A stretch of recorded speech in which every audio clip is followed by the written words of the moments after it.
प्रभु यीशु ख्रीस्त में मेरे प्यारे भाइयों और बहनों, जब हम हर रोज बिना रुके बिना थके प्रभु के वचन का अध्ययन करते हैं तो इसका इम्पैक्ट क्या होता है, इसका असर क्या होता है हमारे जीवन में। हमारे आंतरिक जीवन में एक बहुत ही गहरा छाप ये वचन छोड़ जाता है, एक ऐसा छाप जो हमारे पूरे आध्यात्मिक जीवन को उथल पुथल कर देता है और हम पूर्णतः परिवर्तित हो जाते हैं पिता परमेश्वर के प्रेम और उसकी दया में। यह है पवित्र वचन की शक्ति, यह है पवित्र वचन का प्रभाव हम सबके जीवन में। लेकिन कुछ एक नियमित प्रक्रिया है जिस प्रकार हमें इस पवित्र वचन को पढ़ना और समझना है। ये सिर्फ एक बार पढ़कर छोड़ने की बात नहीं है कि हमने बाइबल खोला, एक वर्स पढ़ा और फिर हम भूल गए। लेकिन इन वचनों का अध्ययन हमें निरंतर दिन अपने रोजमर्रा के जीवन में कई बार करते रहना है। इसको हम एक छोटे से उदाहरण से समझते हैं। जब भी हम कोई एक मूवी देखने जाते हैं पिक्चर हॉल में, यदि वो मूवी अच्छी होती है तो मूवी का कुछ एक भाग हमारे दिल में छाप छोड़ जाता है। हो सकता है कि उस मूवी के भाग को हम व्हाट्सएप में अलग माध्यम से या अपने रिश्तेदारों में बांटे भी, क्योंकि उस मूवी ने हमारे दिल को छुआ है। इसी प्रकार यदि हम कोई गीत सुनते हैं, यदि वो गीत में दम था, यदि उसके शब्दों में वो ताकत थी कि उसने हमारे आध्यात्मिक जीवन को छुआ है, तो हो सकता है कि वही गीत को हम कई बार अपने मन में, मस्तिष्क में गुनगुनाते रहेंगे। क्यों ऐसा होता है? क्योंकि उस गीत के प्रति हमारा एक विशेष लगाव है, एक विशेष जुड़ाव है। इसी प्रकार जब हम प्रभु के वचन को एक नियमित रूप से सुनते हैं, हो सकता है कि कई बार कोई वचन हमारे जीवन में एक आध्यात्मिक कांटेक्ट स्थापित करता हो, एक बहुत ही बड़ा छाप छोड़ता हो। तब उन सारे क्षणों में हमें इस बात को एंश्योर करना है कि उस वचन को हम एक नियमित रूप से पूरे दिन में कई बार उसका हम अध्ययन करें, चाहे वो हम किचन में हो या हम घर में बैठे हो या हम दफ्तर में हो।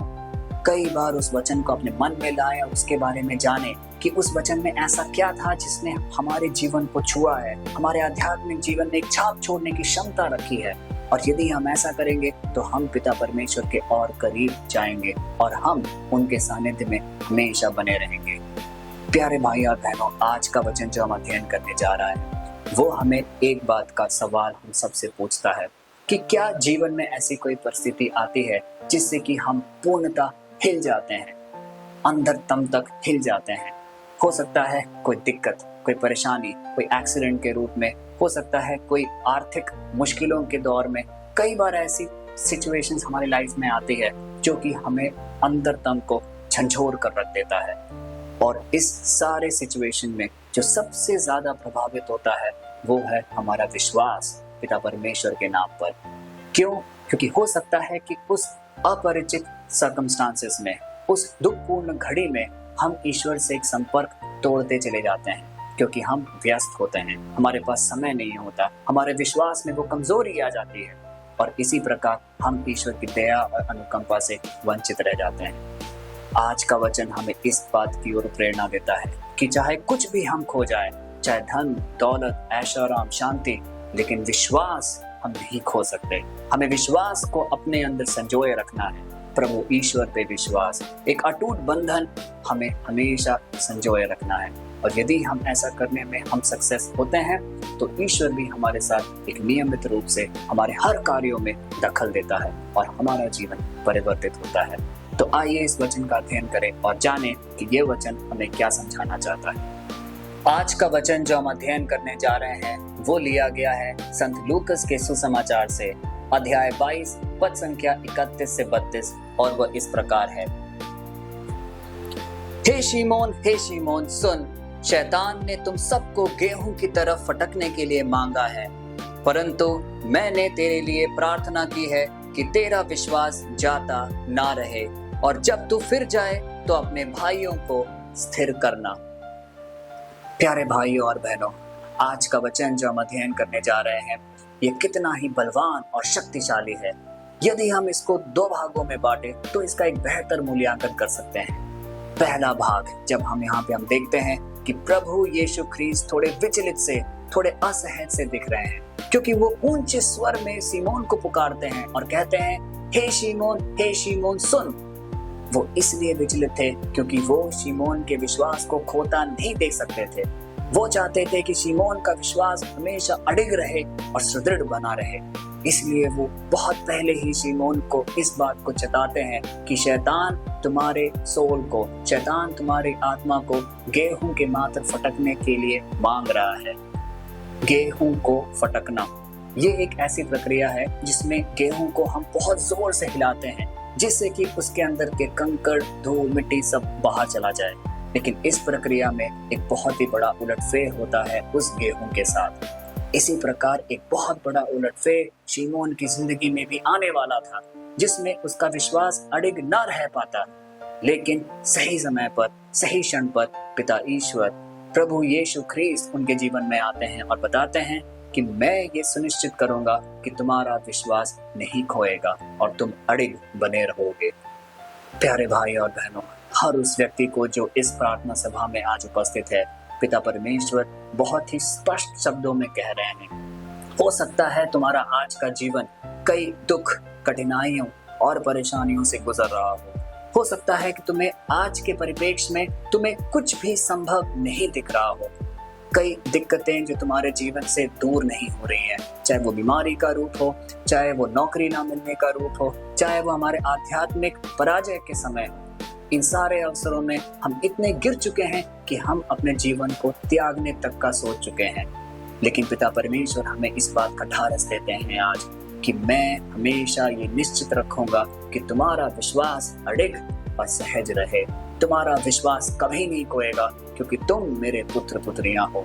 यदि शैतान अपने प्रबंधों से कई ऐसे मौके उत्पन्न करेगा जिससे कि तुम्हारे जीवन में जैसे गेहूं को फटकते हैं, तुम्हारे जीवन को भी फटकाने की कोशिश करेगा, लेकिन फिर भी वो उसमें सक्सेस नहीं पाएगा क्योंकि मैं तुम्हारे साथ हूँ। मैं तुम्हारे विश्वास को सुदृढ़ रखूंगा। प्यारे भाई और बहनों, ये है हमारा पिता परमेश्वर जो सच्चे अनुकंपा और दया से हम सबके जीवन को आगे बढ़ाता है। लेकिन जितना परमेश्वर हमारे लिए कर रहे हैं, हमारा भी कुछ कर्तव्य उनके प्रति भी बढ़ता है, और वो ये है कि पिता परमेश्वर को अपने पास, उनके वचनों को अपने जीवन से जोड़कर संजोए रखना, हर दिन इस प्रार्थना सभा में भाग लेना, इस प्रार्थना सभा को कई लोगों तक पहुंचाना, क्योंकि सिर्फ हमारी आत्मा को बचाना काफी नहीं है, लेकिन हर उस आत्मा को जो गलत जंजाल में फंसे हुए हैं, जिनके जीवन में शैतान का प्रभाव बढ़ता जा रहा है, उन सब की आत्मा को भी हमें बचाना है। यही है आज का वचन का उद्देश्य, क्योंकि आगे इस वचन में प्रभु यीशु कहते हैं कि जब तुम फिर जाओ, जब तुम इन सब से बाहर आओ, तो तुम अपने भाइयों के पास जाना, जाकर उनको सब बताना कि यहाँ पे क्या गुजरा है, ताकि वो भी अपने विश्वास में दृढ़ बने रहे। इसीलिए आज का ये वचन हमें एक बहुत बड़ी जिम्मेदारी भी देता है कि जिस प्रकार पिता परमेश्वर ने हमारे आध्यात्मिक जीवन को स्पर्श करके उसे पूर्णतः बदल दिया है, हमारा भी यह कर्तव्य है कि हम कई लोगों के जीवन में इस वचन के द्वारा उनको स्पर्श करें, ताकि पिता परमेश्वर का एहसास उनके जीवन में भी दिन प्रतिदिन बढ़ता जाए।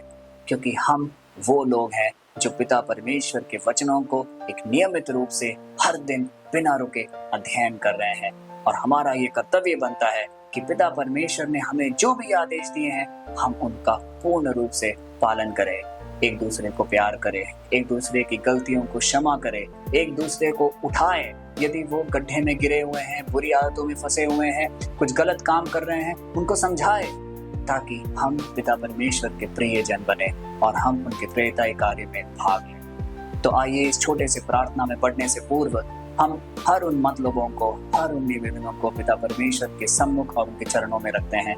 कई लोग हमसे दिन रोज प्रार्थना करते हैं कि हमारे मतलब भी पिता परमेश्वर से बोलिए, उनके सामने रखिए। तो आज ये अवसर हम उन सब के लिए रखते हैं। हम वो सारे मतलबों को पिता परमेश्वर के असीम दया और कृपा में रखते हैं और मांगते हैं कि हे पिता परमेश्वर, तू हमारी प्रार्थना सुन। हे पिता परमेश्वर, तू सब देखता और सुनता है। आज इस प्रार्थना सभा में जो भी उपस्थित हैं, हम सबके हृदयों को टटोल, हम सबके मन का परीक्षण कर, क्योंकि हमारे जीवन में भी कई बार ऐसा होता है कि शैतान अपने प्रबंधों से हमें हिलाने की, हमें फटकने की कोशिश करता है। हम कई बार उस फटकाने में हम गिर जाते हैं, हम हार मान जाते हैं।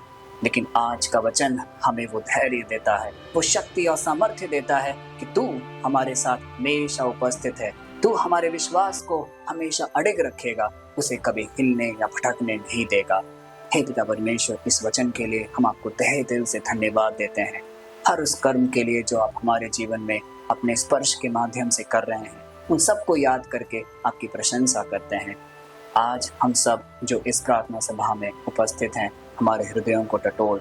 हमारे मन में भी कई ऐसे निवेदन हैं जो कई सालों से पूर्ति नहीं हुई है, कई ऐसे विषय हैं जो बहुत ही दुख दे रहे हैं। उन सबों को तू देख और उसे नियमित रूप से पूरा कर। हे पिता परमेश्वर, ये सारी प्रार्थनाएं, ये सारे निवेदन आपके शक्तिशाली नाम पर हम समर्पित करते हैं, प्रभु यीशु के नाम पर, आमीन। प्यारे भाइयों और बहनों, हमारा पिता परमेश्वर कितना ही दयालु और अनुकंपा से भरा हुआ है। वो हमारे जीवन में पहले ही आकर हमें आगाह करता है कि क्या दिक्कतें, क्या परेशानियां हमारे जीवन को स्पर्श करने वाली हैं, और हमें उससे बचाता है। वो ये सुनिश्चित करता है कि हमारा विश्वास कभी भी ना हिले और हमेशा सुदृढ़ रहे। जिस प्रकार आज के वचन में समय रहते हुए शिमोन को उन्होंने चेताया और उन्हें आगाह किया कि शैतान तुम्हारे जीवन को गेहूं के मात्र फटकने के लिए मांग रहा है, लेकिन इसके साथ प्रभु यीशु क्रिस्त ने यह भी कहा कि मैं तुम्हारे विश्वास को खोने नहीं दूंगा। उसी प्रकार आज यदि कोई भी दुर्घटनाएं, कोई भी परेशानियां या दिक्कतें हमारे जीवन में दूर से आ रही होंगी, पिता परमेश्वर आज हमसे ये कहता है, तुम निश्चित रहो, तुम मत घबराओ, तुम मत डरो, क्योंकि जो भी दिक्कतें तुम्हारे जीवन में आ रही होगी, मैं उसके सामने डट कर खड़ा हूँ। मैं ये निश्चित करूंगा कि तुम्हारा विश्वास कभी ना हिले, तुम्हारा विश्वास कभी ना खोए। इस धारस के लिए, इस दयालु भावना के लिए हम पिता परमेश्वर को पूर्ण रूप से धन्यवाद दें। और जिस प्रकार पिता परमेश्वर हमें प्यार करते हैं, हमारा भी कर्तव्य बनता है कि हम भी उन्हें ऐसा ही प्यार करें। हम एक नियमित रूप से इस प्रार्थना सभा में भाग लें। हम हर दिन के वचन को बार बार अध्ययन करें और जाने कि पिता परमेश्वर हमसे क्या बातचीत करना चाहता है। हम ये सुनिश्चित करें कि इस वचन को सुनने के बाद हम कई लोगों को यह वचन को भेजें, ताकि उनका जीवन भी परिवर्तित हो। यदि ये सारी चीजें हम करेंगे तो हम पिता परमेश्वर के आंखों में प्रिय कहलाएंगे। तो आइए इस वचन को अपने दिल से संजोए रखकर इस भाव को अपने जीवन में जिए। कल फिर मिलते हैं, तब तक के लिए पिता ईश्वर के असीम दया, कृपा और अनुकंपा में आप सबको समर्पित करते हैं, पिता परमेश्वर के नाम पर, आमीन।